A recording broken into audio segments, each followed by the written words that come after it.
एक शहर में एक छोटा सा परिवार रहता था। शालू स्कूल जाने लायक हो गई थी। एक दिन दोनों इसी बारे में घर पर बात करते हैं। अब हमें शालू को स्कूल में डाल देना चाहिए। वैसे तो वो पड़ोस वाली शीला दीदी है ना, वो बता रही थी यहाँ से थोड़ी दूर पर छोटे बच्चों का स्कूल खुला है। अच्छा ऐसी बात है तो हम कल चल कर दिखाते हैं। अगर सब सही हुआ तो हम शालू को उसी स्कूल में डाल देंगे। अगले दिन रवि और शीला दोनों शालू को लेकर उस स्कूल में जाते हैं। स्कूल बहुत ही सुंदर है। वहाँ बहुत बड़ा खेलने का मैदान जिसमें तरह तरह के झूले होते हैं। शालू तो ये सब देखकर ही बड़ी खुश हो जाती है। मम्मी पापा मुझे इसी स्कूल में पढ़ना है। ओह देखो तो जरा, इसे अभी से स्कूल में पढ़ने की कितनी जल्दी हो रही है। थोड़े दिन बाद जब मन भर जाएगा ना तो फिर स्कूल के नाम से ही रोना शुरू हो जाएगा। ये तो सही बात है। चलो खैर अभी अंदर चलो, मैडम से बात करनी है। दोनों अंदर जाकर प्रिंसिपल से बात करते हैं। रवि और सीमा को स्कूल बहुत ही पसंद आता है तो वो उसी दिन शालू का उस स्कूल में एडमिशन करवा देते हैं। अगले दिन से शालू स्कूल जाना शुरू कर देती है। उसका पहला दिन होता है तो वो बड़ी ही खुश होती है। सीमा उसे स्कूल छोड़ने जाती है।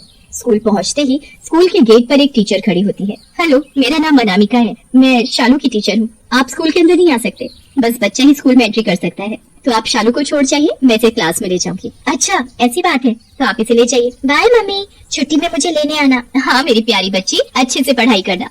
टीचर शालू को पीछे के रास्ते से होती हुई एक सुनसान जगह ले जाने लगती है। तभी शालू बोल पड़ती है, मैडम मेरा स्कूल तो वहाँ है ना? हाँ बेटा, पर आपकी क्लास का रास्ता यहाँ से है। अगर आप वहाँ से जाओगे तो बड़े बच्चे आपको बहुत परेशान करेंगे। क्या आप चाहते हो आपको बड़े बच्चे परेशान करें? नहीं मैडम। तो फिर बस चुपचाप मेरे साथ चलती रहो। टीचर शालू को लेकर क्लास में जाती है। वहाँ पहले से ही काफी सारे बच्चे होते हैं। सभी बच्चे शालू की तरफ देख रहे होते हैं और सब बहुत ही डरे हुए लग रहे होते हैं। शालू तो हर बात से अनजान बस अपने नए स्कूल की खुशी में पागल हो रही होती है। उसे क्या पता होता है कि उसकी खुशी भी बाकी बच्चों की तरह गायब होने वाली है। चलो तुम उधर सीट पर जाकर बैठ जाओ। ठीक है मैडम। शालू अपनी सीट पर जाकर बैठ जाती है। उसके बाद टीचर बच्चों को पढ़ाना शुरू करती है। वो एक चौक उठाती है और ब्लैक बोर्ड पर एक मुश्किल सा सवाल लिखती है। उठो राहुल, चलो जल्दी से मुझे 1 मिनट के अंदर अंदर ये सवाल सॉल्व करके दिखाओ। ये तो बहुत मुश्किल है, मैं कैसे करूँगा? मुझे तो गिनती भी नहीं आती। मुझसे जुबान लड़ाएगा? तेरी इतनी हिम्मत? टीचर की आंखें गुस्से में लाल हो जाती हैं और धीरे धीरे वो तो एक चुड़ैल का रूप ले लेती है। गुस्से में वो राहुल के बाल पकड़ती है और उसे खींचते हुए सबके सामने लाकर खड़ा कर देती है। शालू की हालत उस चुड़ैल को देखकर ही खराब हो जाती है। उसकी आंख से आंसू और हाथ पैर बुरी तरह कांपने लगते हैं। वो मन ही मन बहुत घबराई हुई होती है, पर टीचर को राहुल पर कोई तरस नहीं आ रहा होता। अभी के अभी ये सवाल कर, वरना तुझे पता है ना मैं बच्चों के साथ क्या सुलूक करती हूँ। सॉरी मैडम, मुझे माफ कर दो। मैं कल पढ़ कर आऊँगा। आप मुझे सजा मत देना। अरे मेरा प्यारा बच्चा, मैं तुझे कैसे माफ कर सकती हूँ? सजा तो तुझे जरूर मिलेगी, और वो भी पिछली वाली से ज्यादा खतरनाक। चुड़ैल टीचर इधर उधर देखती है और फिर उसकी नजर एक टूटे हुए बिजली के बोर्ड पर जाती है। करंट वाली 2 तारे बाहर निकालती है। अब कितना मजा आएगा जब मैं तुझे करंट लगाऊंगी और तू मेंढक की तरह नाचेगा। सारे बच्चे ताली बजाना, ठीक है?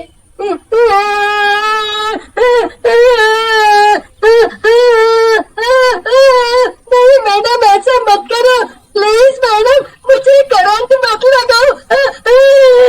सब बच्चे राहुल को ऐसी हालत में देखकर बड़े घबराए हुए होते हैं, पर चुड़ैल को राहुल के रोने से कोई फर्क नहीं पड़ता। वो दोनों तारों को राहुल के हाथों पर लगाने लगती है। राहुल जोर जोर से चिल्लाने लगता है और सॉरी बोलता रहता है, पर चुड़ैल को उसे ऐसे चिल्लाते देख और मजा आता है। वो बार बार उसे करंट लगाती है और बड़ी खुश होती है। वो तब तक ऐसा करती है जब तक राहुल बिल्कुल बेहोश नहीं हो जाता। उसके बाद वो शालू को खड़ा करती है। अरे मेरी प्यारी बच्ची, मैं तुझे कैसे भूल गई? तेरा तो आज पहला दिन है और मैंने तेरा स्वागत भी नहीं किया। ये तो बहुत गलत बात है। मुझे मम्मी के पास जाना है। मुझे मम्मी चाहिए। चुप, बिल्कुल चुप। अगर जरा सी भी आवाज निकाली तो तुझे गंजा कर दूंगी, समझी? और हाँ, अगर किसी बच्चे ने घर जाकर कुछ बोला तो फिर मैं उसको खिड़की के बाहर उल्टा लटका दूंगी और चूहे वाले कमरे में अकेला बंद कर दूंगी। शालू डर के मारे चुप हो जाती है, पर उसकी आंखों से आंसू निकलना बंद नहीं होते। चुड़ैल शालू को बहुत मारती और डराती है। पूरे दिन वो किसी न किसी बच्चे को मारती ही रहती है, जैसे ऐसा करने से उसे कितना मजा आ रहा हो। इतना करने से भी उसका मन नहीं भरता और वो अपने एक बड़े से बैग से एक डंडा निकालती है। पर तभी स्कूल की बेल बज जाती है। बच गए तुम लोग, जाओ जाओ अब यहाँ से। और हाँ, अगर किसी को बताया तो सब बच्चे खुशी से क्लास से बाहर भागते हैं और सब गेट पर जाकर अपने मम्मी पापा को जाकर चिपक जाते हैं। शालू भी अपने मम्मी पापा को देखते ही उनके गले लग जाती है। वो बहुत ही घबराई हुई होती है और पूरे रास्ते बिल्कुल चुपचाप रहती है। सुबह तो तुम इतना खुश थी, पर अब इतना चुप क्यों हो? क्या हुआ, कोई बात है क्या? स्कूल अच्छा नहीं है क्या? नहीं, वो मम्मी, वो नहीं नहीं, कुछ नहीं, स्कूल अच्छा है, मैडम भी अच्छी है। शालू घर पहुंचकर भी चुपचाप ही रहती है। वो अपनी माँ को सब सच बताना चाहती है, पर कहीं उसे टीचर चूहे वाले कमरे में बंद न कर दे, इस डर से कुछ नहीं बोलती। रवि और सीमा को लगता है कि शायद शालू थक गई है इसलिए ऐसा कर रही है, इसलिए वो इतना ध्यान नहीं देते। पर अगली सुबह जब दोबारा स्कूल जाने का टाइम होता है तो शालू तो स्कूल जाने से घबराने लगती है। मम्मी, वो मेरे पेट में दर्द है, मुझे स्कूल नहीं जाना। देखा, मैंने कल ही आपको बोला था ना कि थोड़े दिन बाद ही इसके स्कूल न जाने के बहाने शुरू हो जाएंगे। आज तो दूसरा ही दिन है। नहीं मम्मी, सच में मेरे पेट में दर्द है। सीमा शालू का एक बहाना नहीं सुनती और जबरदस्ती उसे स्कूल छोड़ाती है। वहाँ फिर से वही टीचर उसे क्लास में ले जाती है और फिर क्लास में जाते ही चुड़ैल में बदल जाती है।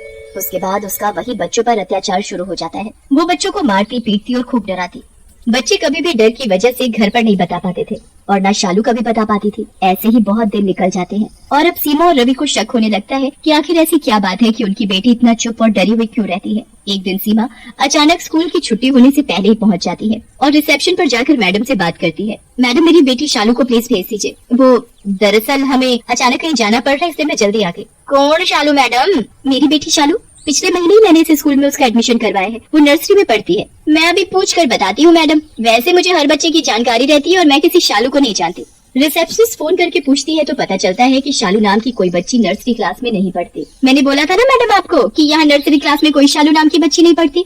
सीमा तो ये बात सुनकर घबरा जाती है। वो स्कूल में शोर मचा देती है। उसके बाद प्रिंसिपल वहाँ आ जाती है और सीमा से पूछती है कि वो शोर क्यों मचा रही है। स्कूल वाले बोल रहे हैं कि मेरी बेटी यहाँ नहीं पढ़ती, जबकि मैं रोज उसे स्कूल छोड़कर जा रही हूँ और छुट्टी में मुझे वो वही गेट पर मिलती है। आपको तो याद होगा ना मैडम, मैं और मेरे हस्बैंड दोनों आए थे एडमिशन करवाने। अरे हाँ, मुझे याद आया, आप तो उसका उसी दिन एडमिशन करवा कर गए थे, पर आपकी बच्ची अगले दिन स्कूल ही नहीं आई मैडम। हमें लगा शायद आपका मन बदल गया होगा। पूरे स्कूल में शोर मच जाता है और सब जगह शालू को ढूंढा जाता है, पर शालू कहीं नहीं मिलती। फिर स्कूल की छुट्टी हो जाती है तो सीमा देखती है कि उसकी बेटी पीछे के रास्ते से आ रही है। शालू, मेरी बच्ची, मिल गई मेरी बेटी, तू कहाँ थी मेरी बच्ची? उसके बाद प्रिंसिपल शालू को खुद बिठाकर उससे सब पूछती है कि उसकी क्लास कहाँ है। शालू उन्हें पीछे के रास्ते से ऊपर अपनी क्लास लेकर जाती है तो प्रिंसिपल सब समझ जाती है।